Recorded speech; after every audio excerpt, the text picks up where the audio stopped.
So hello, everybody. My name is Lori White, and I'm the president of the Greater Providence Chamber of Commerce. And this is episode number 182 of Chamber TV. And today, a very timely topic. We are talking about all the information, all the buzz around the inflationary environment that we are in right now. And actually, this is an unprecedented time in terms of inflationary forces. So the topic of today's presentation is tech as a deflationary force in an inflationary economy.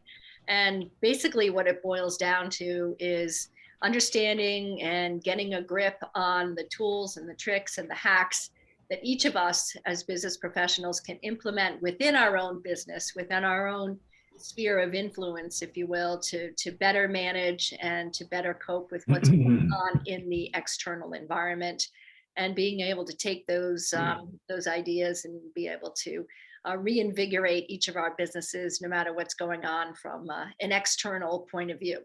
And today we have two subject matter experts who will lead us through this interactive discussion. So we want to make sure that we are clear that this is interactive. We have a live audience. We're really excited that you're all here. You can weigh in at any time, ask questions. I'll be here as moderator, and we want to make sure that at the end of today's presentation, which is roughly an hour, all of your questions have been answered, and that we really bring out those key themes that each of us needs to walk away with some concrete action steps. So with that, let me introduce our two subject matter experts, our presenters. First is Todd Knapp, and Todd is the founder of Envision Technology Advisors. He's been providing IT services nationally for over 25 years, and he is a leader in the tech field. He is a contributor to a wide variety of executive boards and industry associations, charitable organizations, and the like. So truly a subject matter expert on business and technology topics, innovation, security, and digital culture. In addition, we have a second presenter today, our friend Anthony Mangiarelli, and Anthony is a partner and director of the Enterprise Solutions Group for KLR, and we know KLR as the largest CPA and business consulting firm in Rhode Island. Anthony is a certified public accountant, more than 20 years of experience. He advises many business owners on strategies to improve their organization's performance. He holds a BS in accounting and an MS in taxation from Bryant University. So both Todd and Anthony are veterans here on Chamber TV. We've had them presenting before. They are a wealth of knowledge. And with that, I will turn it over to Todd to get us going. So welcome, Todd. Well, thank you very much, Lori, as always, for having us. It's always great to be engaged with you guys. Are you all seeing the screen all right? All right, just making sure. All right, yeah, so we've got a riveting topic today. What's better like midday than taking a break from things and talking about technology and inflationary economy, and it's nothing but good news all around, yeah. If you find what we're talking about interesting and you want to stay in touch, I always love to hear from people. The very best way to get me is actually through Microsoft Teams, but you get me through Microsoft Teams with my email address. So guess what? You can use the same exact thing to email me. You can also find us on our social, envisionsuccess.net/ any one of these things will get you there. Anthony, and don't worry, you don't have to take photos of the screen. We're going to provide the deck to the chamber, and I'm sure that they'll distribute it to you. But Anthony, best way to get Anthony is via email, and by all means, he's got tons of free time, right, Anthony? You're not doing anything. Todd, I'm not doing anything. We got two guys today, a technology guy and a guy with a master's in taxation. Let me tell you, it is going to be riveting. That's the right word. Love it. So yeah, call Anthony a lot because he's got nothing to do and he loves it when I tell people to do that. So you can also obviously find KLR through their website or through their social as well. So I'll echo what was said by Lori a few minutes ago. Please, if you've got questions, post them into the chat. We're very interested to hear your questions along the way. We've got somebody monitoring that. Hopefully we'll we'll be able to get to everyone's questions throughout the course of the day here. So we're talking about technology as a deflationary force in an inflationary economy. First things first, you have to know that that is not Todd language, that is not Envision language, that is not Anthony language. Those words were first spoken, to my knowledge, by Satya Nadella, who is the CEO of Microsoft. He was talking about the trends that he sees coming over the next several years. This was just a few months ago at Microsoft Ignite, and it was one half of one sentence at the very beginning of the conference where he had said, technology is a deflationary force in an inflationary world. And it really got me thinking, and I came away thinking, well, we could have a whole conversation just about that. I am a technologist, but I am also a business leader. I founded my company. I've been doing it for over 20 years. My company continues to grow. So like a lot of you that are business owners on this call, I'm getting nothing but good news in my email from Anthony, my CPA, and from economists and business professionals around the globe. Everyone is telling me that the trends and the forecasts are all going the wrong way. And so I wanted to be able to talk to you about how technology can help you combat that. But I'm not the right guy to talk about the financial piece. So I'm going to hand that to Anthony. I asked him to come and lend some credibility to the conversation. So Anthony, tell us what you see. What's going on economically in the United States and globally today? Sure. Thank you, Todd, and thank you to the Chamber as well as Lori and Janet. It's interesting. So here at KLR, we're a family of companies, including CPA firm, an executive search group, wealth management, outsourcing, technology with Envision. So we really are very advisory, and we work with thousands of clients nationally, internationally, and locally. So as Todd said, your inbox is full of such great news, and I see we've got a few snippets here on the screen. Nationally, we're hearing recession coming 2023. Everybody's seeing inflation is higher than anyone can recall. We're hearing consumer debt and credit card balances are up. The stock market, obviously, if you've looked at your retirement accounts, is down, which is interesting because if you look at some of the prices today on some of the well-known stocks, they're actually lower than they were in March of 2020 when we thought the world was essentially coming to a slow end. And some of the technology companies, and this is about technology, the valuations are still very, very high. So that's kind of the national trends. But so what really matters is we want to know what's happening more locally, New England based. And so we've been talking to a lot of our clients as we do year-end planning, and what we're hearing locally is that supply chain is still an issue. It's been corrected somewhat, but with the issues going on in Russia, there's still some, call it intrinsic commodities that can't be obtained or are still high valued. So that's putting a strain there. We're still hearing that employees, those that are experienced, skilled workers, are very hard to come by. And I can tell you that our executive search group last year had their best year ever. And because finding talented people is probably one of the greatest challenges across all industries that we're still hearing. When you get into the specific industries, I can tell you consumer goods, we've talked to a lot of those companies that are already seeing the slowdown. The holiday orders are not there. I've talked to 3 this week. One is in the household goods field, one's in the kitchen supplies field, and another's in the jewelry industry. And they're all saying, hey, we've had our greatest years the last 3 years because everybody was sitting home, buying everything they needed online. And now they don't need anything. So they're not purchasing consumer goods. The issue with that is not only do those companies suffer, but then it kind of goes back through the supply chain. And these are not supply chains that are struggling with finding some of those issues we talked about with what's going on in the Eastern Europe. So you'll see that slowdown move through the supply chain. Professional services and call it blue collar machine shops, still struggling to find experienced people. 2 very different industries. Their growth is constrained because they can't find enough people.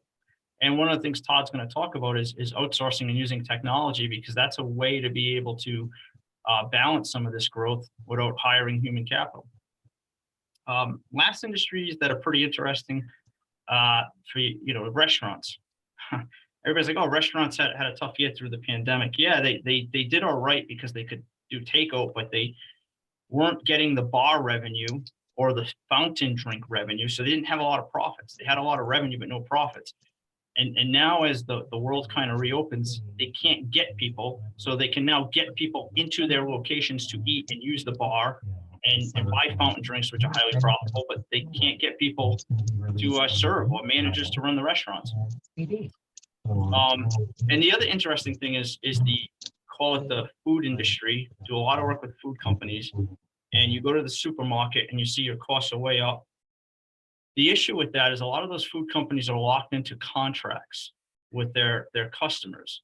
And so while their prices have gone up from their vendors, they haven't been able to pass those on in 2022 at the clip that inflation's been rising. So a lot of those food companies don't have the profits, and everybody keeps saying, well, the food industry is doing well. I can tell you, I've talked to 3 food companies this week. They all do between 10 to 40 million in revenue, and the revenues are still there, but the profits are non-existent. So that's kind of the world that we live in. And 2 other concepts that we hear about is, one, we're cautiously optimistic about 2023. But as Todd said, there's a lot of negative news. The other thing we're hearing a lot is that cybersecurity is one of our biggest concerns as we go into the new year. And I know Todd's going to hit on that today, but I wanted to say that that's something we're hearing on the financial side when we talk to people is, I'm really nervous about cybersecurity. So Todd, I'll kick it back to you. That's what we're hearing locally. Thanks. And, I think you're right. I think it's, I've obviously had these conversations with you many times before, and I know you and I share a bunch of customers that we work with. I had one client that during the pandemic grew from 160 million in revenue to 280 million in revenue. Literally, in 1 year, they doubled the company almost. It was substantial growth. And when I was talking to them, I said, what keeps you from, why 280, why 280? Why not 380? Why not 480? And they said, well, it comes down to available talent. It's not that we didn't have the orders, it's we didn't have the people, and we're not going to take orders that we can't fulfill. And so I thought that was telling. And so a lot of we talked about technology as a deflationary force. There are a lot of ways to approach that. Obviously the first is, as you were beginning to allude to, Anthony, is, look, can we increase our ability, our capacity with the people and the resources we've already got by reducing the amount of labor required to produce whatever goods and services our company provides? And that might be reclamation of time that's not leveraged by automation.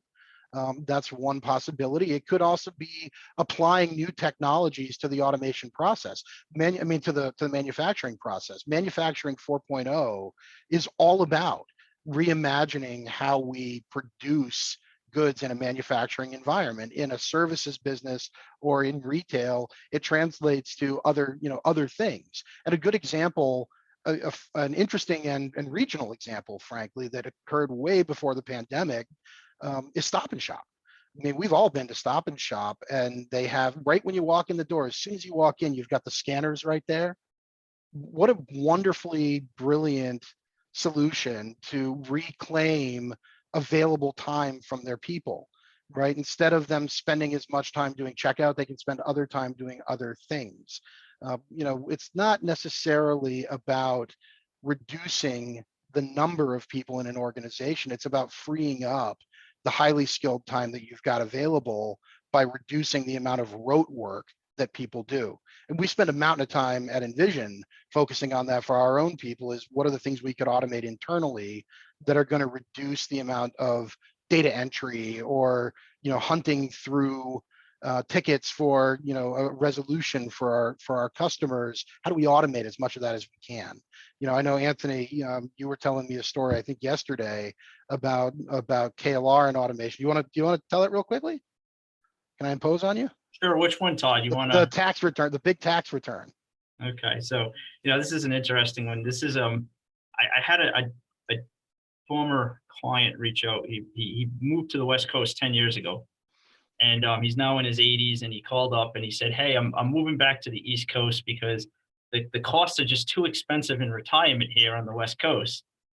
And while the weather's good, I want to come home." And so he said, I want you to do our tax return again."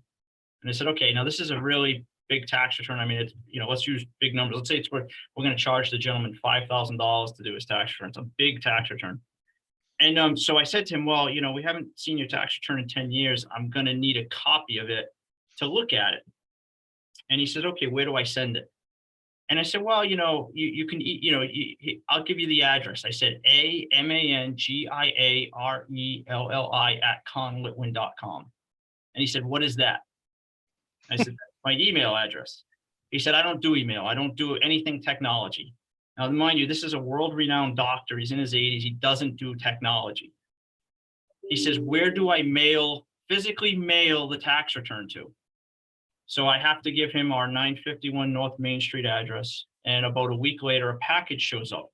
And it's this big package, and it's all last year's tax return that looks like a phone book. And so we have scanning technology now, which we didn't have years ago. We scan the tax return in, and we get a copy of it. And it also uploads into our tax software.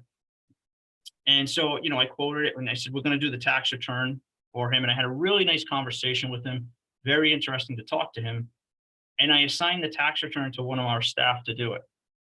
Well, after tax season, they said, "I don't want to work on that client anymore." And I said, "What do you mean you don't want to work on that client? Was there an issue? He's a really nice gentleman." "Oh, he's great. I love talking to him on the phone." And this is a younger staff in their 20s. They said, "But I can't work like this." I said, "Well, what do you mean you can't work like that?" They said, well, I have to call him on the phone and get him an open items list. And then I don't hear from him for a week. I get the item. There's an issue. I have to call him back. Everything's getting mailed here. I've got to go to the mailbox. Well, I'm working from home today. It sat in my mailbox for an extra day. And, and it's just, I can't work like this." And I said, you don't realize that 20 years ago, that's how we did tax returns. That's how we communicated. That's the process. And it made me occur. I was telling Todd, I said, I realized just all the technology that's changed the game for how we do our job, and how much more efficient it is, because this tax return probably sat here for 8 weeks from the time we got the information to go out the door, just because the back and the forth, as opposed to now, our clients key certain data right in to an online platform, or they just scan us and send us an email with their tax data. And something that now takes 2 days takes 6 weeks. And it was interesting talking to somebody who never experienced that, because they're like, "He's a really nice person. I really enjoy talking to him. I just can't work like this because it's not something I'm used to doing." So Todd, that was the story. I hope that's the same one. No, it's the exact same one. And I take two things from it. And you tell me if I'm wrong. You keep me honest here, right? Number one, when I hear you tell that story, what I hear is, here's a great potential customer with a larger than normal potential fee because it's a big return, but it's possible that might actually be less profitable than a much smaller return would be, because now we've got to do a whole bunch of stuff manually and our cost of delivering just went up. Is that fair? Exactly. Second is, I hear that we have a great customer that somehow is now potentially a morale problem for the employee base in a market where finding talented employees is really difficult, where everybody's hunting, and where it's not actually all that hard to change jobs. You hit Fair? the nail on the head, Todd. That's exactly what it is. Yeah, and so when we talk about technology as a deflationary force, one of the items in there is reduction of the operational costs associated with turnover. And we'll come back to this data intelligence thing in a minute, but I mean, it feeds right into this next slide, which is, some stats that I grabbed off of the Microsoft Work Trend Index from 2022. A Harvard Business Review was actually a 2021 study. 77% of employees will look for a new job if they're not provided the tools or technology or the information that they need to do their job. More than 3/4 of your employees are at risk if you can't provide them with good technology. Because the reality is that if somebody's really good at doing their job and they've got 7 things that they do professionally, and nobody has 7 things, I'd kill to have only 7 things. If you could have an employee that had 7 items that they were supposed to do for their job on a routine basis, and doing 3 of those is incredibly difficult because of the tools that you didn't provide, or the technology that you didn't provide, or the automation that you didn't lean into, they can change jobs for the same money. And I mean, the reality is that in the market it is today, you're fighting a world where probably they can change jobs for more money. But even if not, even if they can't, if they change jobs for the same money, they can do the same job with the same level of effectivity in less time and with less hassle, which leads to a better quality of life for them. Not providing the technology puts you at risk of high turnover. Would you agree, Anthony? I would. I'm pointing at you over here because on my screen you're on my right hand side. So It is interesting because especially now with the working from home environment, people are logging into they're logging into a system, and it doesn't matter if they're logging into your system or your competitor down the street. If somebody offers them $5,000 more, they become a mercenary because you've lost that connection in the office. And if they are being frustrated with the technology systems, they're going to make a move because that's their day. They're sitting at their house. They go to log in. If there's an issue and they can't get in, they get frustrated. Man, you are singing my song, because honestly, when I was reading the work trend index, and the Microsoft work trend index is really fascinating. If you've never seen it, Google it. For everybody on the call, it's really fascinating. They do it every year. There's several years back you can go and look at through the pandemic that were really enlightening. But the big middle box in here I thought was interesting, because something that a lot of you on the call wouldn't know about me is that I am a living, breathing 45-year-old psychology experiment. My father is a behavioral psychologist, and so I was a living experiment my whole life. But I grew up with a focus and a fascination on human behavior and how we perceive the world and how we think about the world. And so the question in the work trend index was around clarity. Employees who report having clarity on their work priorities are, and then you can read the stats there, right? I actually think that the fascinating thing in a hybrid work world is that when you were early in your career, if everybody thinks, some of you may already be early in your career, maybe right now. Some of us, we have to think back a little ways. When we were early in our career, we looked to the people in the office around us, and we observed the way that they interacted with colleagues and the way that they dressed for work and the way that they took calls with clients. We overheard things. We learned a lot osmotically in the office. In a hybrid work world, some of that has been lost. We've gained some things too. I mean, interestingly, and I'm not sure it's always a good thing. In fact, I'm 100% confident it's not always a good thing. People actually tend to work longer hours in a work model than they did in the office.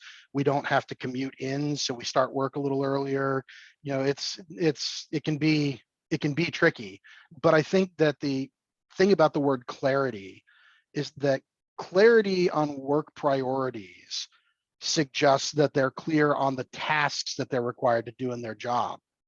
But actually, the biggest priority at Envision, and I know it's true at KLR too, is how we interact and service our customers, right? And that priority can only be learned culturally. And so, having the right technology and tools to help make sure that the culture of the business is propagated even to employees who aren't going to physically be in the office every day is central to ensuring that people feel that sense of clarity. Does that make sense, Anthony?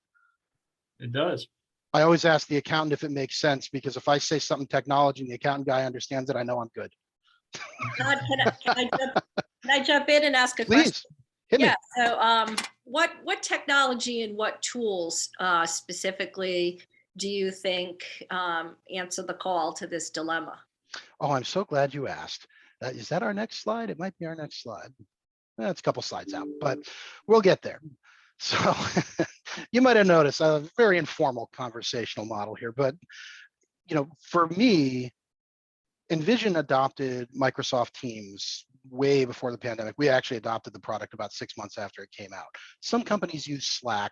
That's fine too. But whatever you're using, I don't know how many companies I've had this conversation with where I say, hey, what's the company's line on whether or not you require employees to be on camera, right? Every interaction at Envision happens on camera. More than 70% of all communication is body language. When I talk to my staff, you'll notice I'm standing right now. I have a standing desk. I'm standing while I'm talking to you guys, not because I was in the mood to stand, but because you're getting so much more from my body language like this. I don't ever do a meeting with my staff, like a full staff conversation where I'm sitting in a chair. I'm always on my feet. I'm animated. I'm talking. I'm engaged with them. Right? That's one of the ways that we convey culture electronically. We also use tools like Microsoft Praise to call out our employees digitally when they're being successful.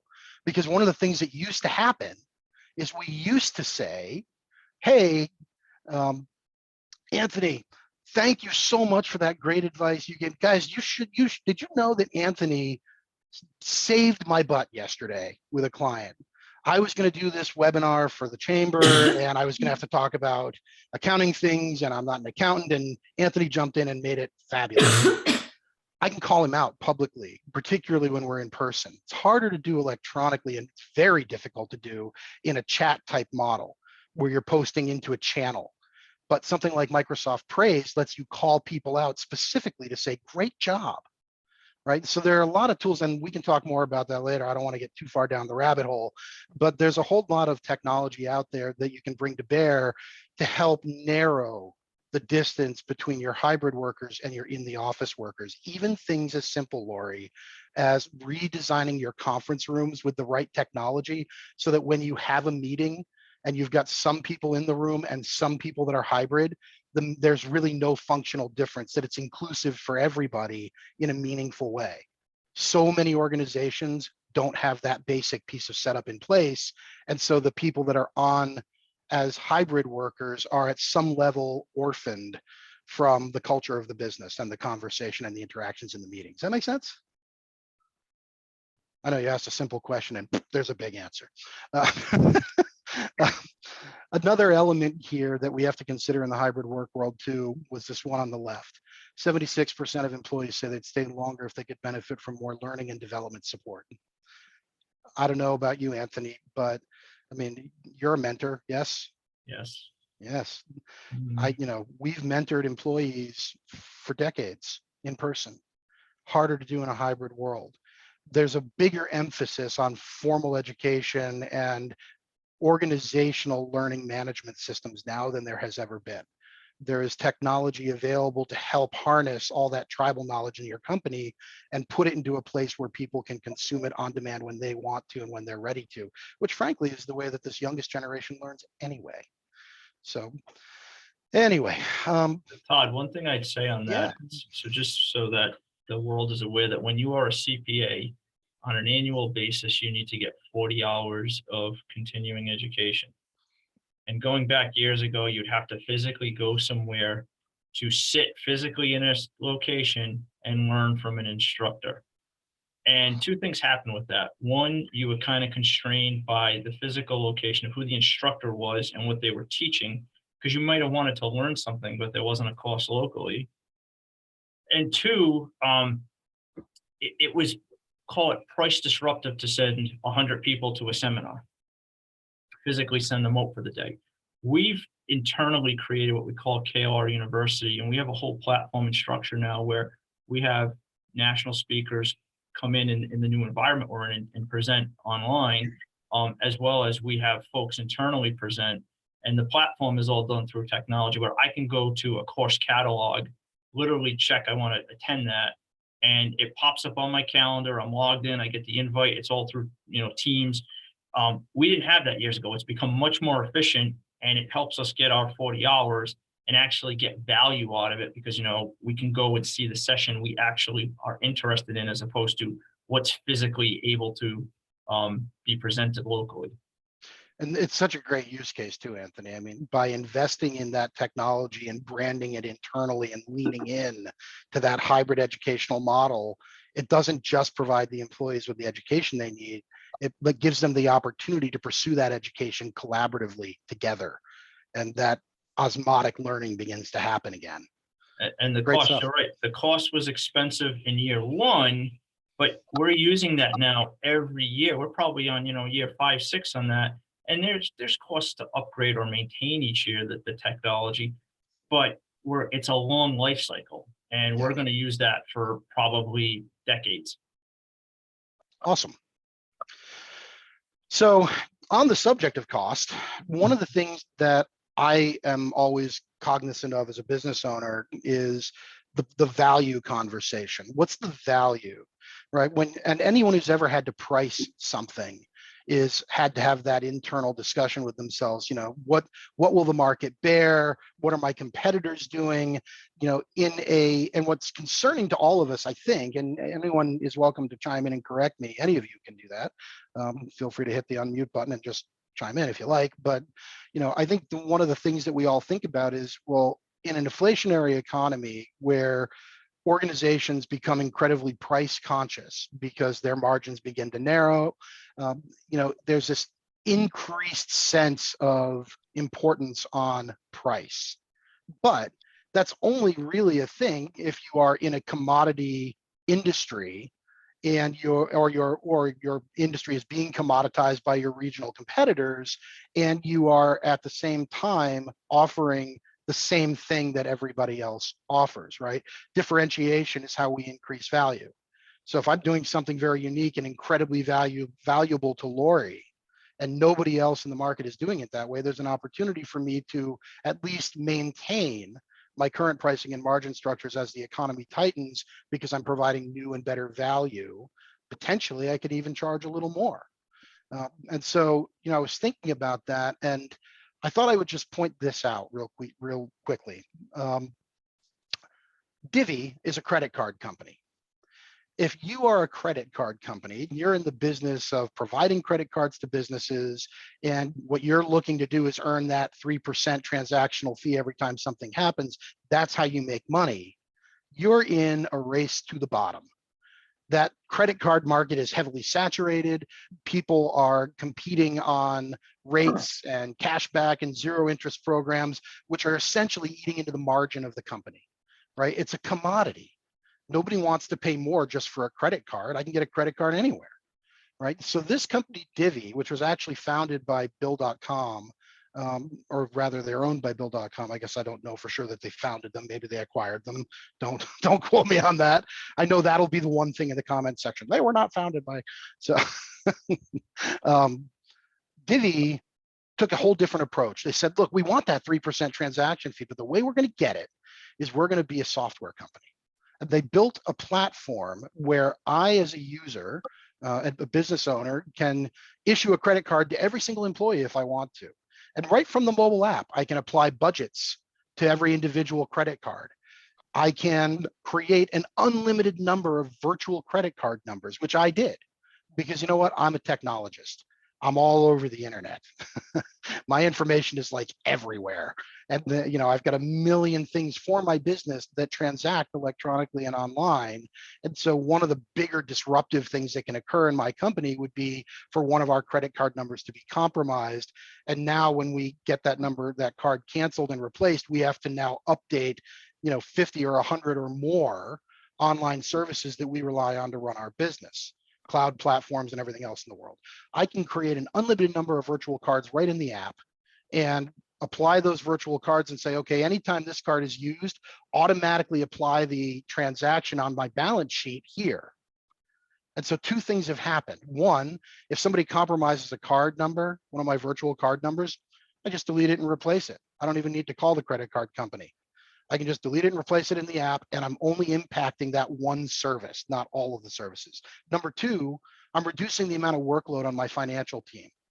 I'm making it possible for them to spend less time, and I'm saying I'm making it possible. They actually brought this tool to me, but by adopting this tool, the business has made it we've made it possible for them to spend less time categorizing expenses off of credit cards. And we do a lot of transactions there. Third, I've made it easier for my employees to have access to a card. If I wanted to issue all of my guys who may potentially be on a plane going to a client site on the other side of the country to do a project, if I wanted to give them all a business card and have all of them set to a budget of 0, they're unusable until one of them is traveling, and now I just apply a budget to it and off they go.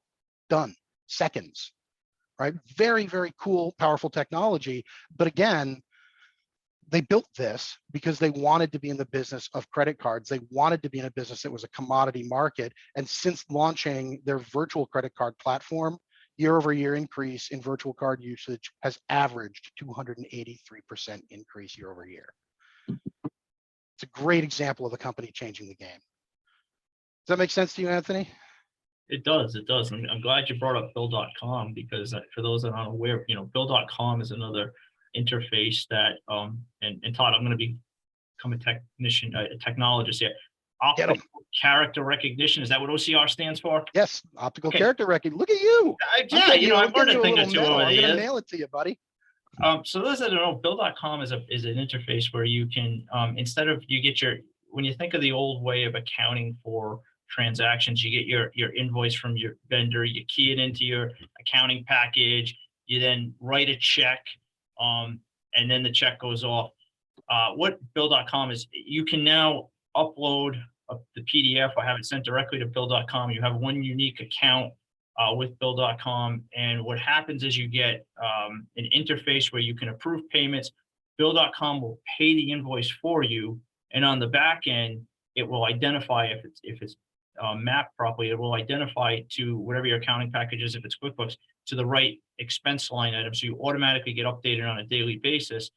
And why I think I bring it up is it kind of goes to what we've been talking about, leveraging a technology where instead of having an accountant on staff that's more data entry, you now have an office administrator on staff who can leverage this technology in Bill.com to kind of do the accounting, and the value dollars that you pay your accountant is to kind of review and give you advisory services now, as opposed to just data entry. So there's another interface there of technology based on Divi. Yeah, and I mean, the reality is that my company has doubled. And over the years, if you go back to when we were half the size that we are now, we had the same size team in our finance group. The reason that we haven't had to add significantly to our finance group, and the reason that that team is still able to produce new value for our customers on a regular basis. In the last year, they've launched online payment portals. They've changed how we bill electronically to automate a lot of the monthly charges that we send to our clients. The reason we've been able to do those things is because that team understands the value of automation. That team understands the value of leveraging technology to take some of those rote tasks away. We were early Bill.com adopters too. So yeah, it's a phenomenal example. So Lori, you asked a question earlier about what are the specific tools available for change. Part of the message that I wanted to drive home to everybody today is that the odds are that most of the people on this call already have the tools they need in order to pursue optimization of business and push back on inflation, on an inflationary economy through automation and through productivity that can be brought in by technology. If you are a Microsoft 365 customer today, there are more than 160 applications in that suite of technologies that you're probably already licensed for and maybe aren't using. I mentioned things like Microsoft Teams earlier. One of the companion products for Teams is a platform called Viva. And a very good example, we had a customer that had about 300 employees. They had a very large investment in an intranet that nobody used. And they were trying to figure out how to get a more bi-directional communication, get a conversation going with their employees. And so I heard a lot of things in the initial meeting. One of the things I heard was, our intranet doesn't have the adoption we'd like it to have. How do we change the intranet to have better adoption? And my conversation was, if you want the intranet to work really well, get rid of the intranet. It's a really legacy approach to communication. Intranets are this thing where we take all this organizational knowledge and we place all that organizational knowledge off to one side in the business in a platform that nobody uses on a day-to-day basis, right? And so it's sort of like saying, oh, in your normal job, I want you to walk down this trail every day. And by the way, we're going to put this one map for the trail that you're on way off the side. You're going to have to leave the trail, go through the river, up the hill, through the briars, and you're going to find this great thing. Intranets are not in people's line of sight. So they generally don't get the adoption that people would like to see. But something like Microsoft Viva lets me take the information that would otherwise be in an intranet and put it in people's line of sight directly in Microsoft Teams where they're working every day. And so the data gets more consumption, and the business gets more engagement, and the conversation becomes more bi-directional. After a redesign of this company's Teams environment, a deprecation of their intranet, and an integration of the content into Viva and some other tools, within 3 months, the top post in Teams had 14 times the number of views and engagement of the best post from the prior 3 years in their intranet. It's a really powerful way to look at employee engagement. In personal efficiency, we've all used tools like OneDrive and SharePoint and Planner. These are things that are already in the Microsoft 365 platform. And I know, Anthony, you're using Teams today at KLR, yes? We are. Yes, you are. And I know you and I were just talking about OneDrive the other day. And I know you guys are still early into that process, but you're engaging in being able to do things like sharing and collaborating in real time on files through OneDrive. But I'm betting that you've never heard this terminology right here all the way to the right of the slide. Have you ever heard the term Power Platform? I haven't. I thought the case study you're talking about was us. I mean, based on what No. you were saying about the internet, 300 people. It wasn't, but but I'm glad you had the same experience. No, so Power Platform is terminology that I think very few people have actually heard, but it is a suite of technologies inside Microsoft 365. Remember I said earlier, we're going to come back to that data and analytics thing. Microsoft Power BI, that's a term I bet you've heard. Yes, Anthony? I have. Yeah, everybody's heard that term. So Power BI is business intelligence.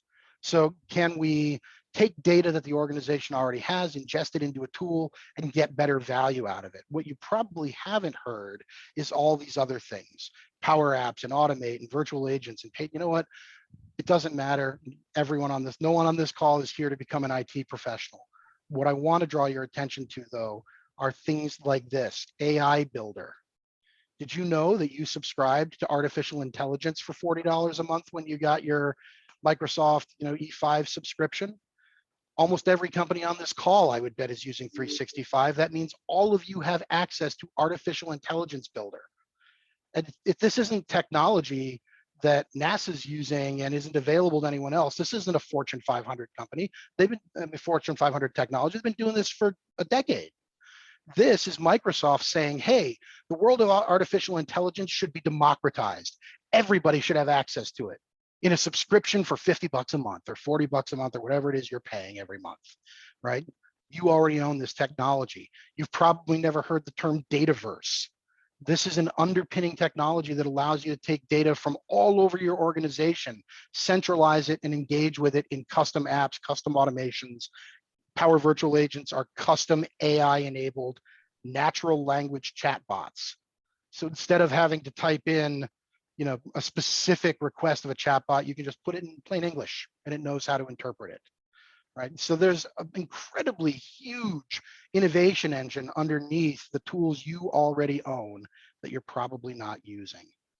And so this investment in this, lean into this in the next 3 years to combat what the economy is going to do. This is how you'll bring new value to clients. This is how you'll bring new value to customers. It's how you'll bring new value to your own employees and reduce employee turnover. This is how we fight. I mentioned earlier that this isn't new ground. Anthony, I think you would agree that it's, leading edge, not bleeding edge, right? No, Todd, it isn't, and it does, as we go through all this, one of the things that we've done as a firm to overcome the talent shortages, we've started hiring people outside of New England. and I can tell you that utilizing a lot of these softwares, specifically Teams, and utilizing the right way, we've probably got a dozen people in Florida alone, remote employees. And what we hear from them is, I've never felt more connected to a firm, even though I'm thousands of miles away. And, what you're saying is true about the engagement and using these platforms properly. That wasn't anecdotal, right? I mean, No, that wasn't you making a point.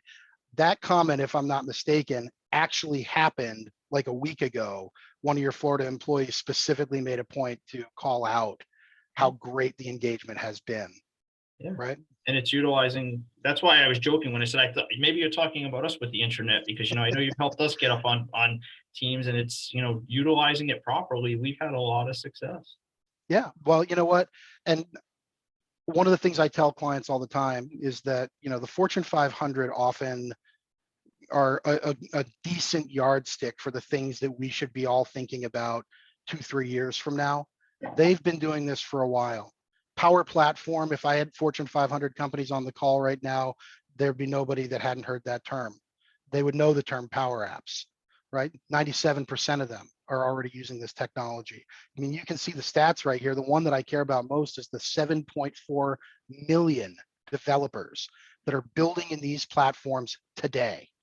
When one of the if you had been on a call with me, Anthony, well, you were, you think back 10 years ago, I think I actually stood in the front of the executive team at KLR once and said, don't build custom software, right? I said it very emphatically, like, you don't want to become a software company and adopt all that life cycle management and updating code and securing code and all the things that go with building custom applications.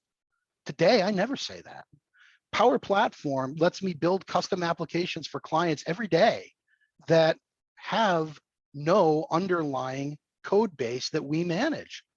Microsoft is handling that. Their team of thousands of cybersecurity professionals are handling that. They're making it possible for me to automate workflows without having to write software that becomes technical debt. Very, very powerful stuff, this.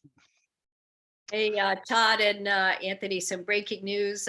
Just watching Bloomberg, and Federal Reserve Chair Jerome Powell just signaled that the pace of interest rate increases is likely to slow next month when they meet. So we know that traditionally it's been like 75 basis points. We've seen a 400 basis point hike over the last year or so, but he just said likely to slow. However, borrowing costs will need to continue to keep rising to remain restrictive for some time to beat inflation. So some good news, but also, to reinforce your point that inflation is still going to continue to be something that the Fed is tackling in ways to, really tame that. So that's hot off the press just a few moments ago.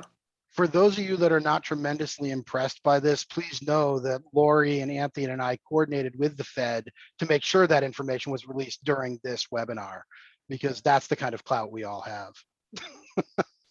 Well, I have to say, don't forget, Jerome Powell was our guest at the Greater Providence Chamber of Commerce annual meeting a couple of years ago. So absolutely true. We're always dialed in to what the Fed chair has to say. So thank you, Lori. And, on the subject of costs going up, although it's not specifically inflationary, I would argue that it is by virtue of the fact that the annual amount spent every year on cybersecurity breach has only been increasing for the last 10 years. There is nothing more expensive to a small business than contending with a data breach.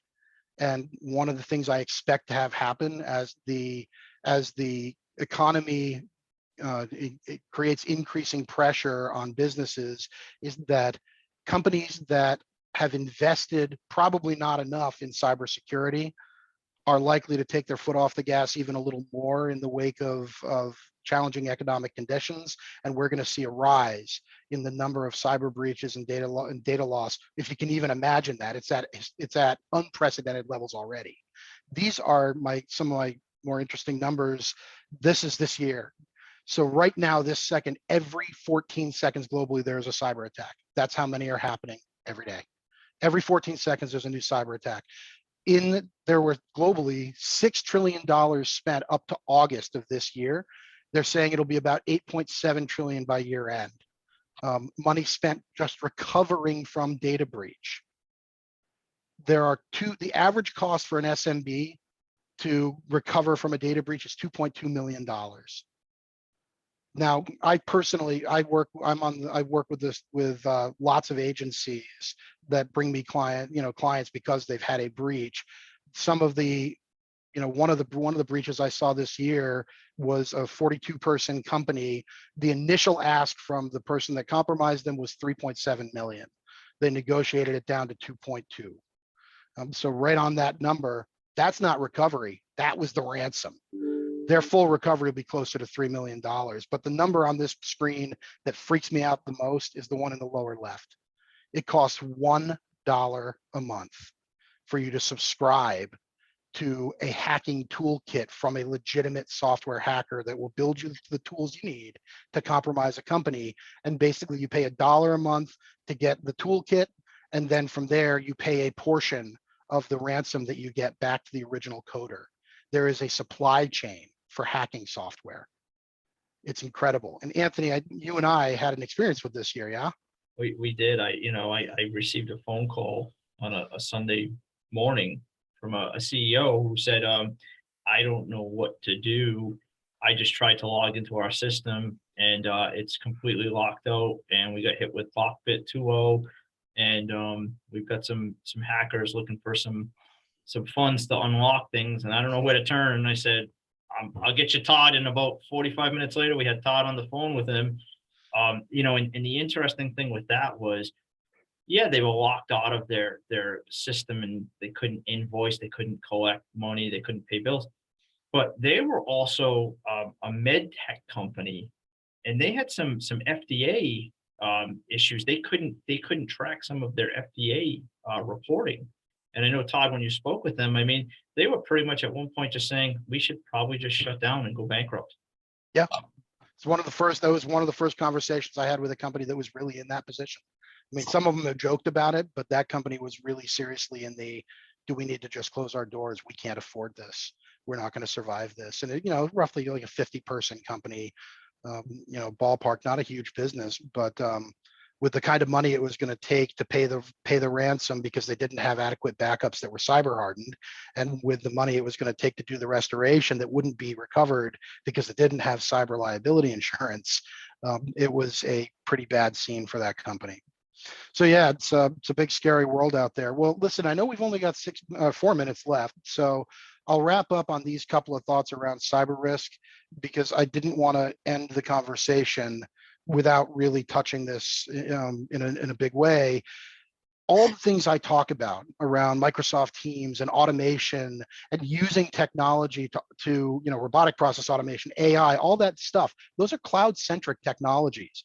As a technologist, I can't in good conscience call Anthony and say, hey, do you mind if I take a lot of the intellectual property of the firm and data that might be really customer sensitive and put it out there, so I can leverage cloud tools and not secure it? I can't do anything for you from an automation and a leverage point of view without first securing your environment. And so my guidance to you is this: I'm not going to try and teach everybody what's on this slide. We could do a whole 2 webinars just on this thing. But the National Institute of Standards and Technology, NIST, is the framework that everybody uses, or most organizations use, to protect themselves, to look at their organization and say, hey, are we cyber resilient? If you've never heard the term NIST, if you've never had somebody taking you through this is just the core cybersecurity framework and saying, hey, let's look through your identify, protect, detect, respond, and recover sections and talk about where our gaps and weaknesses are. If this is new information to you, if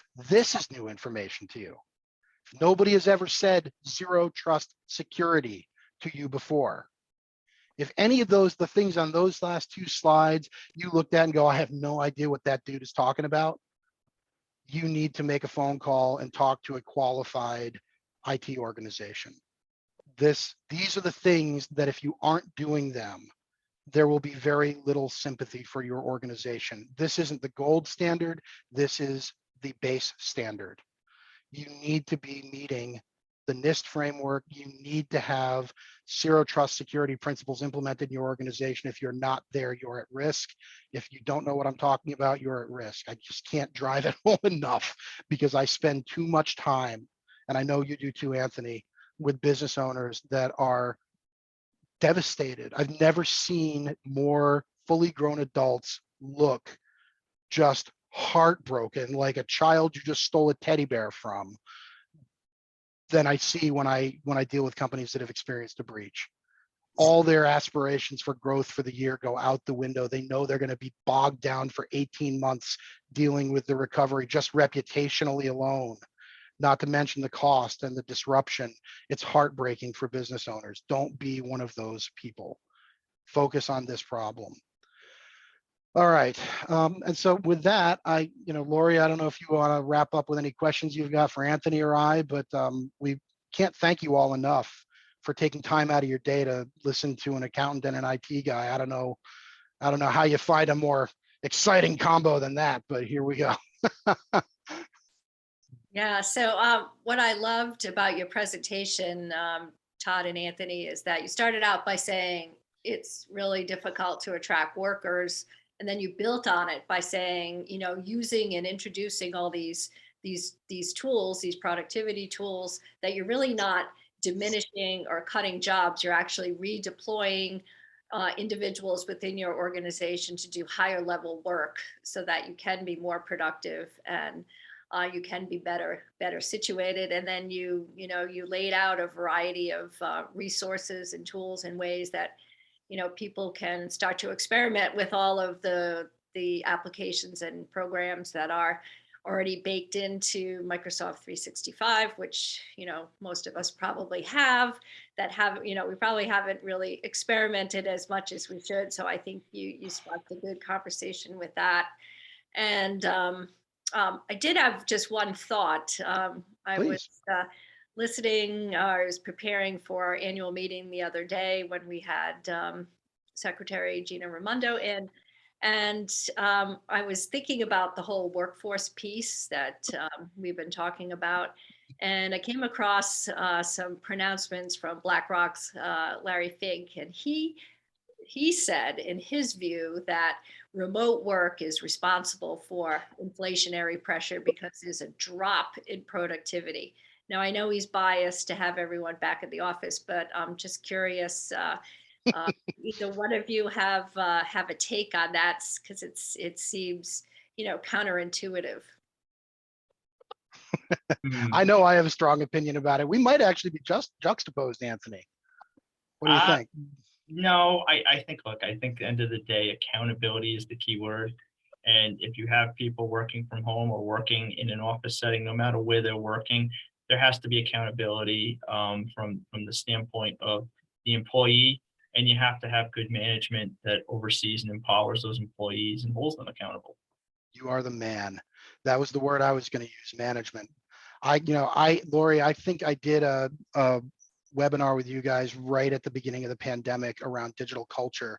And one of the things I had said was, I suspect that during the pandemic, we're going to see leaders of companies who were previously very successful managers struggling and maybe not being as successful in this new work model.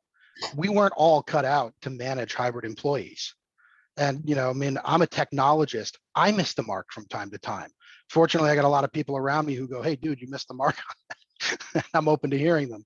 But my experience with digital workforces is that for the most part, the bigger problem is that they'll work 24 hours a day sometimes.